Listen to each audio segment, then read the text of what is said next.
Issue 33 is a proposed City of Cleveland charter amendment regarding the Police Review Board. A charter amendment is one of the remedies required by the consent decree that the city agreed to with the U.S. Department of Justice in June of 2015. And the appointed monitor isn't doing any better than the DOJ, pretty much parroting that the city is required under the consent decree to place an amendment on the ballot, and the proposed amendment satisfies that obligation. Nonsense. So the ballot issue that has been proposed by Cleveland City Council, issue number 33, falls short of the requirements of the DOJ, and here's why. The recommendations of the Cleveland Community Police Commission in regards to the Citizens Police Review Board require that the makeup of the board members represent, or rather that they include, members of the various community groups of color, members of the LGBTQ community, representation from mental health and disabled people. Cleveland City Council saw fit to exclude the particular wording that included these various groups named before it in the process. Matt Zone chose to use one word, diversity, in the place of the words that describe the various groups who needed to be represented.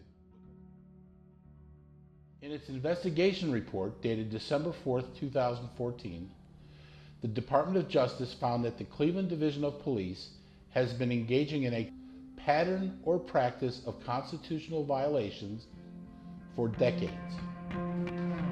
The DOJ began their investigation after the November 29, 2012 murders of Timothy Russell and Melissa Williams in a hail of 137 police gunshots.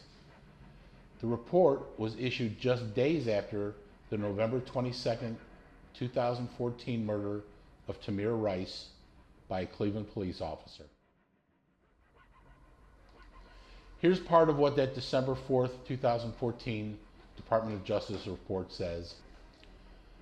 The current pattern or practice of constitutional violations is even more troubling because we identified many of these structural deficiencies more than 10 years ago during our previous investigation of CDP's use of force.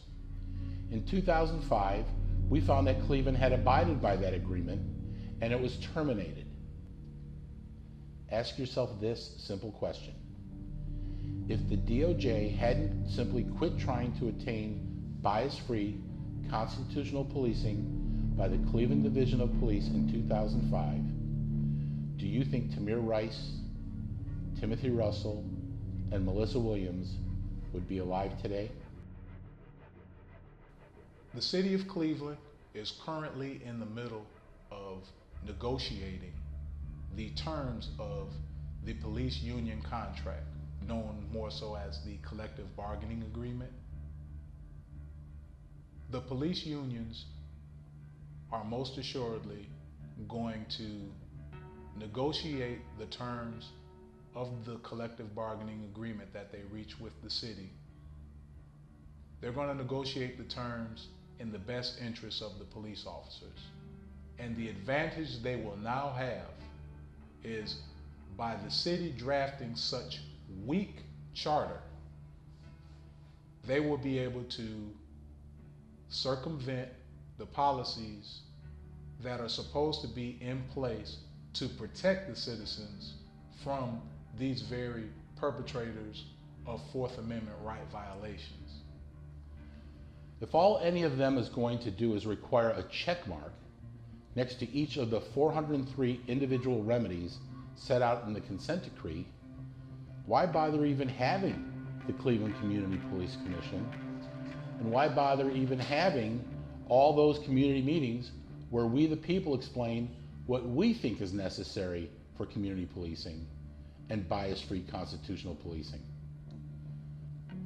On election day, every voter can be an activist. Please vote no on issue 33. Thank you.